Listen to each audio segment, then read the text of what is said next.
Okay, let's do some equation converting here. Here's the basic strategy that you'll want to apply for these.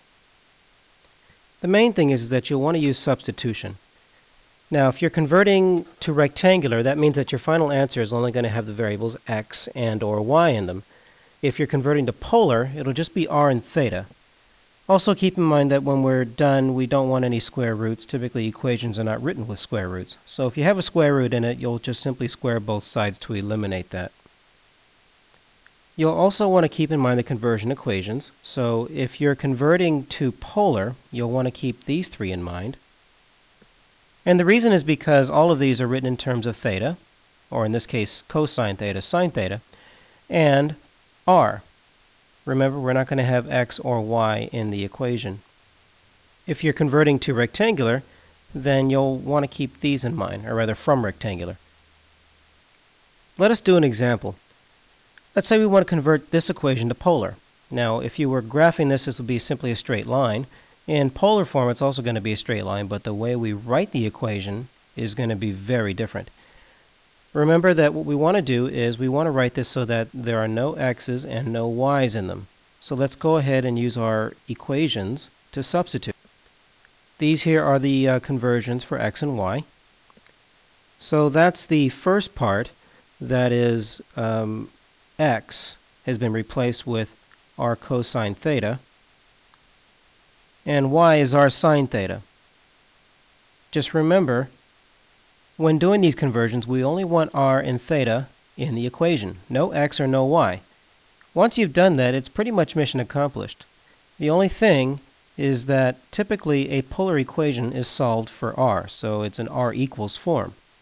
So let's go ahead and do that, and then that'll finish the problem. Cleaning this up a bit here, you will notice that we have two terms containing r. And since we want to solve for r, what we'll do is we will factor it out. And now that we've done that, since we want to get r by itself, we're going to take this portion here and just simply divide it out.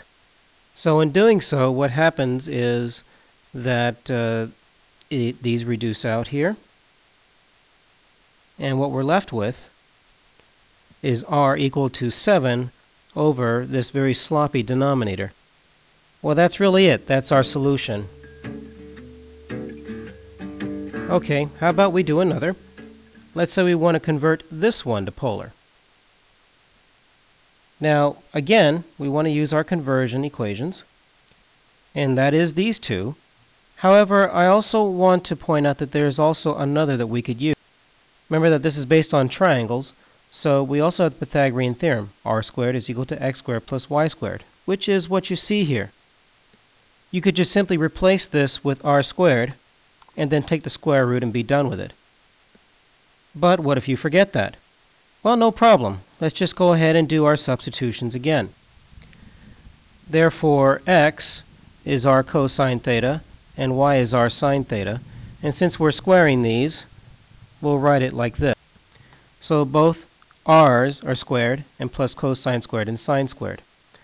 Just like in the last problem, you want to solve for r because we've pretty much accomplished our mission here, which is, again, only x and y's are gone, and we just want r and theta. Since we want to solve for r, we're going to take those r's here and just factor them out. And hopefully you recognize that this here is a Pythagorean identity. Cosine squared plus sine squared is 1.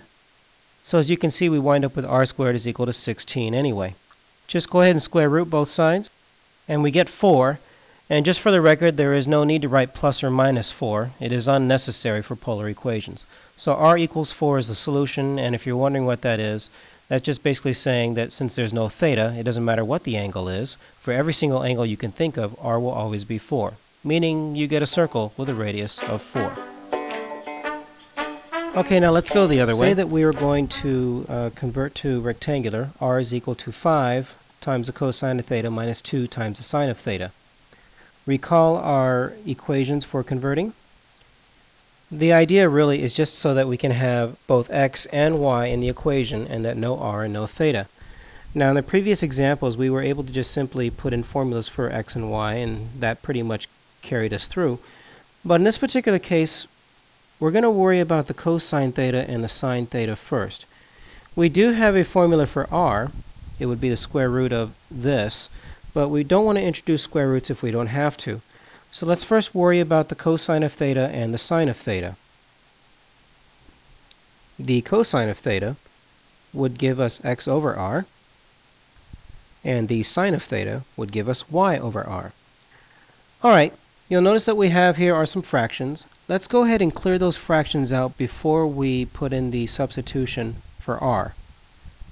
The way you do that is to multiply out the denominator. So we're going to times everything by r here, and what that does is that allows this fraction here to cause the r's to go away. So what happens is you distribute and distribute. You'll have an r on top, you'll have an r on the bottom, and they will reduce out. Thus we get r squared is equal to 5x minus 2y. Okay, let's go ahead and substitute r squared. And this is what we get. This would be an acceptable enough answer because we've accomplished our main goal, which is simply this: x and y only. No r's, no thetas. Now a lot of textbooks, what they will have you do is they will have you write this in general form, meaning that the right-hand side is going to be 0. So if you were to transpose the 5x and the negative 2y, that's what you'd end up with. But again, this first one is an acceptable answer, as well as this second one. Okay, let's do one more. Let's convert to rectangular. R is equal to 3 times the cosine of theta plus 1. As before, we want to substitute in for cosine theta. Cosine of theta is y over r. So what we get is r is equal to 3 times x over r plus 1.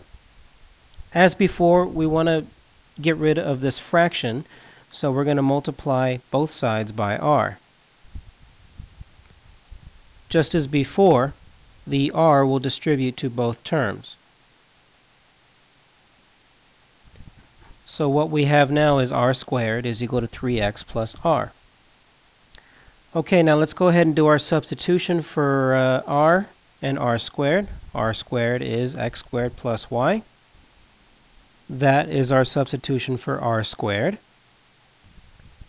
And that is our substitution for r. That's simply the square root of that entire quantity. Be careful, keep in mind that it's not just x plus y. We don't square root the individual terms because we got two terms here.